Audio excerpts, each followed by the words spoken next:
শুভ ও মিষ্টির স্কুল জীবনে গল্প। শুভ আর মিষ্টি দুজনে ছিল খুব ভালো বন্ধু।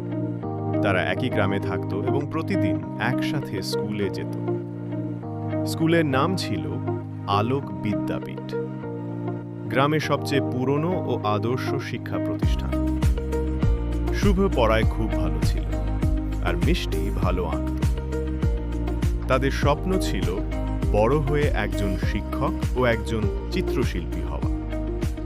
তারা সবসময় একে অপরকে সাহায্য করত। শুভ মিষ্টিকে অঙ্ক বুঝিয়ে দিত আর মিষ্টি শুভর জন্য ছবি এঁকে দিত। একদিন স্কুলে আঁকার প্রতিযোগিতা হলো। মিষ্টি প্রথম হলো আর তার আঁকা ছবিটি প্রধান শিক্ষকের ঘরে টানানো হলো। পুরো স্কুল তাকে অভিনন্দন জানালো। শুভ খুশিতে লাফিয়ে উঠল। পরের সপ্তাহে গণিত অলিম্পিয়াড হলো। শুভ সেখানে প্রথম স্থান পেল। মিষ্টি তার জন্য একটা বিশেষ কার্ড বানিয়ে দিল, যাতে লেখা ছিল, আমার সেরা বন্ধু, তুই পারবি। এইভাবে স্কুল জীবন চলছিল আনন্দে, বন্ধুত্বে আর স্বপ্নে ভরপুর। তারা জানত ভবিষ্যতে যাই হোক, বন্ধুত্ব কখনো হারাবে না। স্কুলের রঙিন দিনগুলো তাদের জীবনের সবচেয়ে সুন্দর স্মৃতি হয়ে থাকবে চিরকাল।